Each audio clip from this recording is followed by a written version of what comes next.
भी तो होना चाहिए ना, इसको रोकने का भी सिस्टम तो होना चाहिए ना।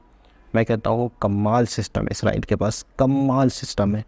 यानी जितनी भी उसकी मैं तारीफ़ करूँ, मैंने वीडियो देखी किस तरीके से वो जो डिफेंस सिस्टम है वो उनको पकड़ रहा है, यानी आपने सिर्फ उसको फायर करना है। आप अस्सलामुअलैकुम, नमस्ते, सत श्री अकाल। उम्मीद करता हूँ ठीक होंगे, खुश होंगे दोस्तों। जहाँ रहें खुश रहें, माँ बाप का ख्याल करें, क्योंकि माँ बाप हैं तो सभी कुछ है। दोस्तों आज की हमारी वीडियो है new naval missile of India NASM MR। तो देखते हैं इस वीडियो को। दोस्तों स्टार्ट करते हैं वीडियो को। आप देख रहे हैं alpha defence. Alpha defence Hindi में आपका स्वागत है।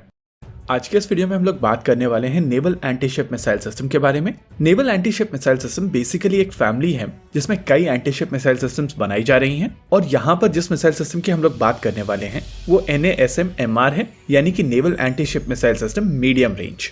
पहले मैं यहाँ पर आपको एक न्यूज दे देता हूँ और उसके बाद हम लोग इसको एनालाइज करेंगे। देखिए यहाँ पर जिस मिसाइल सिस्टम की हम लोग बात कर रहे हैं उसकी डिजाइन DRDO की तरफ से कंप्लीट कर ली गई है, और इसकी डिजाइन के वैलिडेशन के लिए विंड टनल टेस्टिंग होने वाली है। देखिए नॉर्मली हवा में मिसाइल सिस्टम जब मूव करती है तो मिसाइल एक सर्टेन स्पीड से मूव करती है और इसका एयरफ्रेम हवा के साथ इंटरैक्ट करता है। इस इंटरैक्शन के दौरान ड्रैग जनरेट होता है, लिफ्ट जनरेट होती है, और बहुत सारे ऐसे फैक्टर्स होते हैं जो आपको पता होने चाहिए। विंड टनल टेस्टिंग में बेसिकली इसी चीज को रिवर्स कर दिया जाता है, जहां पर एयरफ्रेम स्टेशनरी होता है और इसके आसपास हवा काफी तेजी से मूव कर रही होती है। ऐसा करने से आपको पता चल जाता है कि यह एयरफ्रेम हवा में किस तरीके से रिएक्ट करेगा और उसी के हिसाब से उसको ऑप्टिमाइज किया जाता है। इस समय DRDO की तरफ से ये जो डिजाइन बनाई गई है उसके बेसिस पर एक छोटा मॉडल बनाया जाएगा और इस छोटे मॉडल के ऊपर विंड टनल टेस्टिंग की जाएगी NAL की फैसिलिटी में। देखिए यहाँ पर जो टेस्टिंग की जानी है वो ऑलरेडी कंप्यूटर मॉडल्स पर की जा चुकी है और बेसिकली यहाँ पर केवल फाइन ट्यूनिंग की जाएगी। पास में हम लोगों ने देखा है कि जब missile system wind tunnel testings के लिए जाती हैं तो वहां से लगभग 1.5 से 2 साल के अंदर एक्चुअल मिसाइल सिस्टम टेस्टिंग के लिए रेडी हो जाती है। और जिस तरीके से मिसाइल्स को लेकर DRDO की तरफ से काम किया गया है, आज की तारीख में हर तरीके की मिसाइल सिस्टम लगभग 2.5 से 3 साल के अंदर बनाकर तैयार कर दी जाती है। Naval antiship missile system medium range की अगर आप बात करें तो अब इस मिसाइल सिस्टम के ऊपर काम शुरू हो चुका है, और यहाँ से अगर आप 3 साल का समय लें तो अक्टूबर 2026 तक ये मिसाइल सिस्टम टेस्टिंग के लिए तैयार होनी चाहिए। और एक बार मिसाइल सिस्टम सक्सेसफुली टेस्ट हो जाती है तो इंडक्शन भारत सरकार के ऊपर डिपेंड करता है।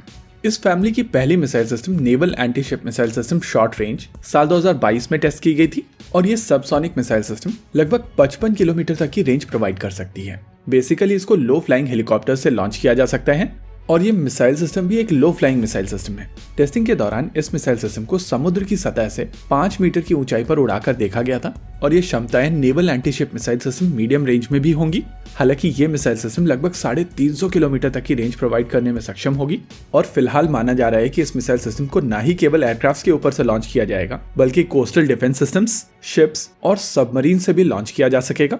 अगर डायमेंशंस की बात की जाए तो इस पॉइंट ऑफ टाइम पर इस मिसाइल सिस्टम को लेकर किसी भी तरीके का डेटा अवेलेबल नहीं है, और मोस्ट लाइकली आने वाले डिफेंस एक्सपो में हम लोगों को इसका मॉडल देखने मिल सकता है। वैसे चांसेस हैं कि 1-2 दिन के अंदर आपको इस मिसाइल सिस्टम के ऊपर कुछ आर्टिकल्स मिल जाएं और उन आर्टिकल्स में विकिपीडिया का डेटा यूज करके आपको इसके डायमेंशंस दे दी जाएं। लेकिन मैं यहाँ पर आपको बता देता हूँ कि विकिपीडिया में जो डेटा है वो गलत है, क्योंकि अगर आप रेफरेंस लिंक को जाकर क्लिक करेंगे तो वो आपको जेन के एक आर्टिकल पर ले जाता है जहाँ पर राहुल उदोशी ने naval antiship missile system SR के बारे में लिखा हुआ है। अब इन लोगों ने वहीं से डेटा उठाकर इसके गाइडेंस सिस्टम को डिस्क्राइब कर दिया है। इसके मैक्सिमम स्पीड को 0.8 मार्क बता दिया है, फ्लाइट एल्टीट्यूड को 50 मीटर से लेकर 4 किलोमीटर तक मार्क किया हुआ है, और सबसे इंटरेस्टिंग चीज इसके वॉरहेड को 150 किलोग्राम का बता दिया है। बेसिकली यहाँ पर थोड़ी सी क्रिएटिविटी की गई है, हार्पून का डेटा लिया है और उसको थोड़ा बहुत इधर उधर हिलाकर यहाँ पर सेट कर दिया गया है। देखिए मैं यहाँ पर एक चीज क्लियर करना चाहूंगा कि इस मिसाइल सिस्टम को लेकर एक्चुअल डेटा तभी बाहर निकल कर आएगा जब इस मिसाइल सिस्टम को किसी एग्जीबिशन में दिखाया जाएगा, और ये exhibition most likely defence expo होने वाला है। तो तब तक के लिए अगर ऑफिशियली कोई डेटा नहीं निकल कर आता है तो आप ये विकिपीडिया वाले डेटा को लेकर ओपिनियन मत बनाइएगा।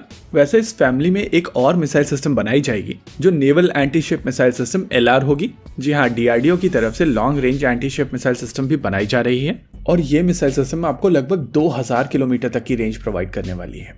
इसी के साथ आज के इस वीडियो में रखते हैं केवल इतना ही।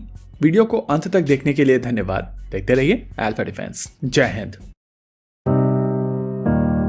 जी जनाब, एक बढ़िया न्यूज़, लेकिन थोड़ी सी लेट खुशखबरी मिलेगी। अभी इसकी टेस्टिंग कुछ हद तक हो चुकी है, कुछ मज़ीद होगी।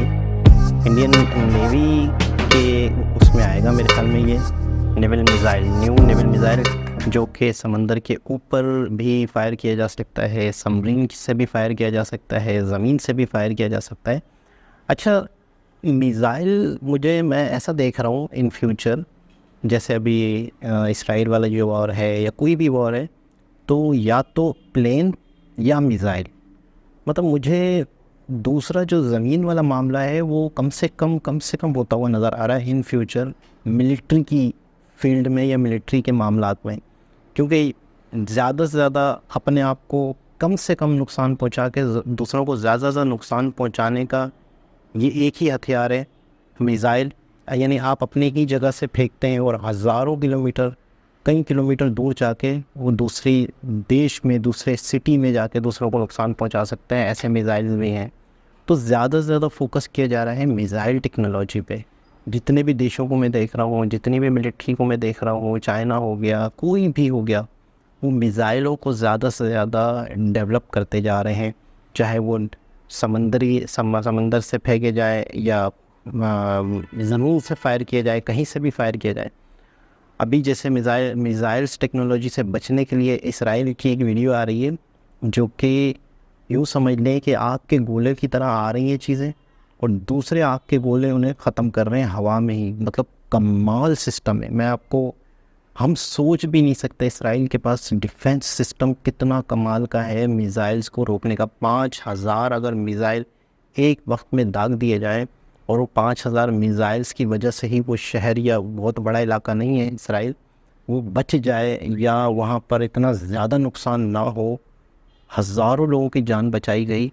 मैं समझता हूँ बहुत कमाल का सिस्टम, बहुत कमाल का। जहाँ दुनिया एक से एक मिज़ाइल बनाती जा रही है, तो वहाँ पर इसका तोड़ भी तो होना चाहिए ना, इसको रोकने का भी सिस्टम तो होना चाहिए ना। मैं कहता हूँ कमाल सिस्टम है इसराइल के पास, कमाल सिस्टम है।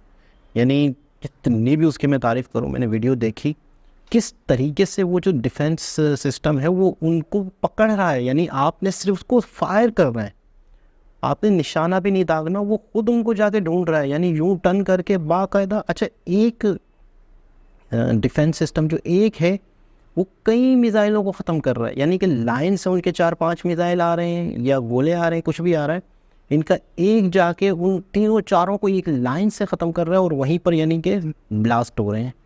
तो बहुत बड़ी टेक्नोलॉजी, मैं कहता हूँ बहुत बड़ी टेक्नोलॉजी, जिससे मैं कहता हूँ शायद ही अगर 10, 15, 20, 50, 100 मिज़ाइल, 1000 मिज़ाइल गिराए जाए तो शायद एक भी नीचे नहीं आएगा।